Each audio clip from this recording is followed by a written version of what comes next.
Oke, saya lanjutkan ya. Ini adalah gambaran atau anatomi dari kegiatan pertambangan bawah permukaan ya. Jadi mungkin tadi kita ada dengar namanya tunnel ya. Tunnel itu adalah suatu lubang bukaan mendatar ya. Mungkin hampir mendatar yang menembus kedua kaki bukit seperti itu ya. Jadi dia menembus, biasanya kan memang apa namanya, tambang kan biasanya ini ya di bukit ataupun gunung ya. Jadi yang menembus kedua kaki bukitnya itu kita sebut dengan tunnel ya. Lalu shaft ya, shaft itu adalah yang ini ya, shaft. Shaft adalah suatu lubang bukaan yang menghubungkan tambang bawah tanah dengan permukaan bumi ya, dan berfungsi sebagai jalan pengangkutan karyawan serta alat kebutuhan tambang ya, dan juga sebagai ventilasi dan juga ini ya, sebagai penirisan seperti itu ya. Lalu ada lagi namanya drift ya. Drift ini adalah suatu bukaan yang mendatar ya, yang dibuat dekat atau dengan atau berada pada endapan bijinya ya, yang arahnya sejajar dengan jurus ataupun dimensi terpanjang dari endapan bijinya seperti itu ya. Lalu yang terakhir adalah winch ya. Ini winch. Terus ini adalah lubang bukaan yang mungkin sifatnya vertikal ataupun dia arahnya miring ya, yang dari level ke arah level yang di bawahnya seperti itu ya. Ini adalah winch. Jadi kalau yang dia datar itu namanya drift, kalau dia miring itu winch ya, seperti itu. Oke, next. Oke, metode langsung contoh dari metode langsung bawah permukaan selanjutnya adalah pemboran eksplorasi ya. Jadi pemboran eksplorasi ini kalau di dalam eksplorasi migas ya, bertujuan untuk membuktikan mungkin ya, membuktikan apakah benar di bawah permukaan ini terdapat fluida hidrokarbon atau tidak. Nah, biasanya pemboran eksplorasi ini dilakukan apabila memang kegiatan metode geologi, metode geofisika, dan metode geokimia sudah dilakukan. Jadi selanjutnya adalah tahap pembuktiannya, mungkin seperti itu. Nah, apabila dalam proses pemboran eksplorasi ini ditemukan minyak, maka sumur pemboran eksplorasi ini juga bisa nantinya digunakan untuk atau sebagai sumur produksi seperti itu. Dan kalau dalam melakukan eksplorasi endapan biji ataupun eksplorasi batu bara, biasanya pemboran eksplorasi ini bertujuan untuk mendapatkan sampel yang ada di bawah permukaan, gitu ya. Nah, dari data pemboran dan sampling ini kita dapat membuat peta stratigrafi daerah pemboran ya, atau dengan menggunakan analisis coring ya. Nah, dari data coring tersebut kita bisa membuat cropland di sepanjang atau ini ya, di sepanjang titik pemborannya seperti itu, sehingga kita bisa digunakan untuk menentukan besar cadangan atau sumber daya secara keseluruhan seperti itu. Next.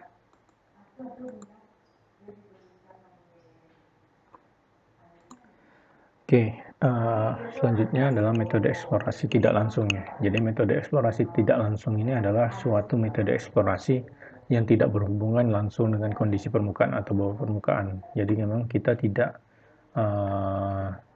sebagai eksplorator ya,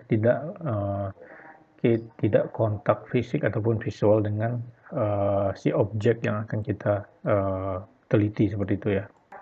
Namun melalui anomali-anomali yang diperoleh dari hasil pengamatan ya, dengan memanfaatkan sifat-sifat fisik ataupun kimia dari endapan, kita bisa mengetahui bagaimana kondisi dari bawah permukaannya seperti itu ya.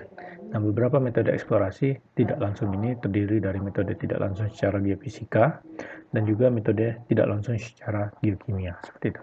Oke, next. Oke, selanjutnya ya. Jadi metode geofisika ya. Jadi metode geofisika merupakan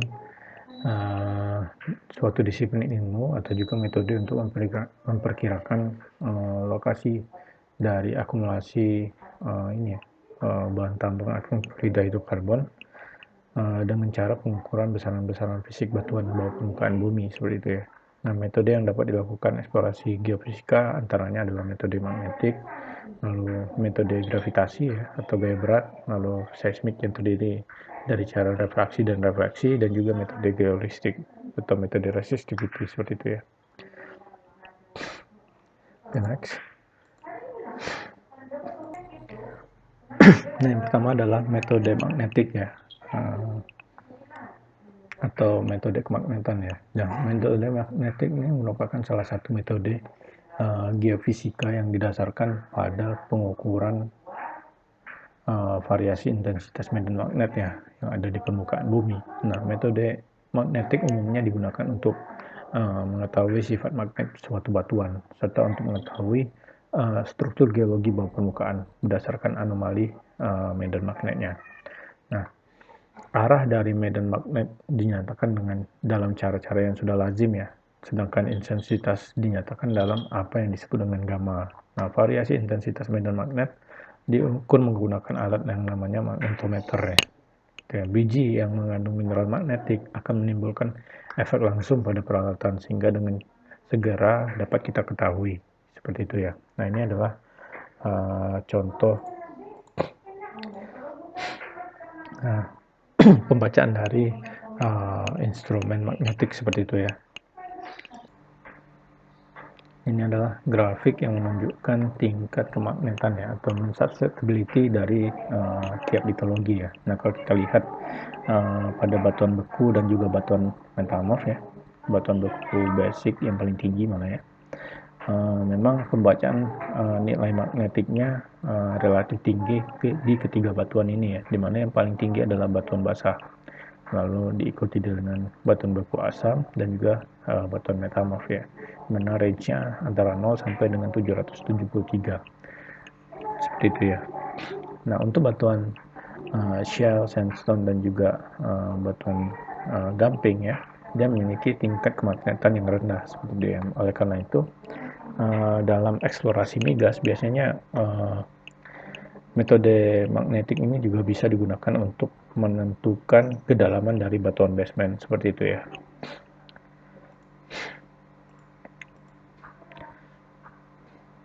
Nah, oke, next ya.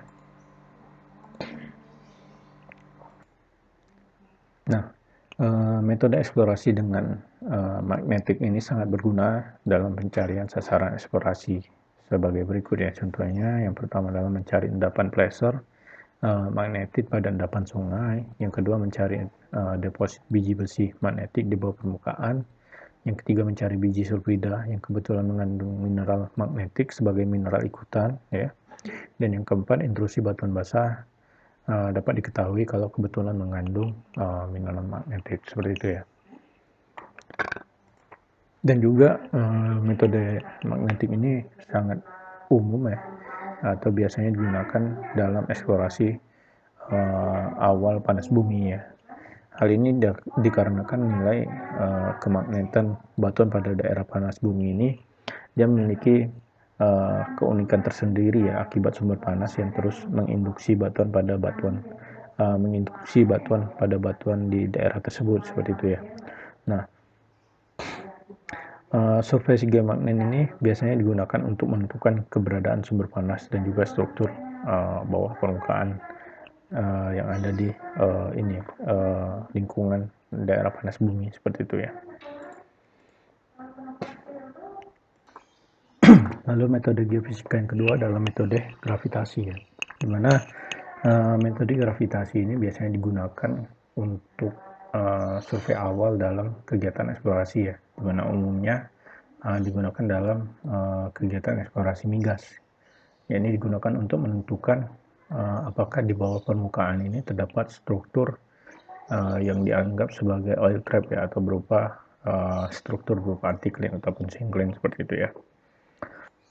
Nah, metode gravitasi ini berdasarkan hukum gaya tarik antara dua benda yang ada di alam ya, di mana bumi sebagai salah satu benda yang ada di alam juga menarik benda-benda lain yang ada di sekitarnya. Nah, jadi kalau sebuah bandul digantung dengan sebuah pegas ya, maka pegas tersebut akan merenggang akibat adanya gaya gravitasi. Nah, di tempat yang gravitasinya relatif rendah, maka regangannya akan lebih kecil. dan di tempat yang gravitasinya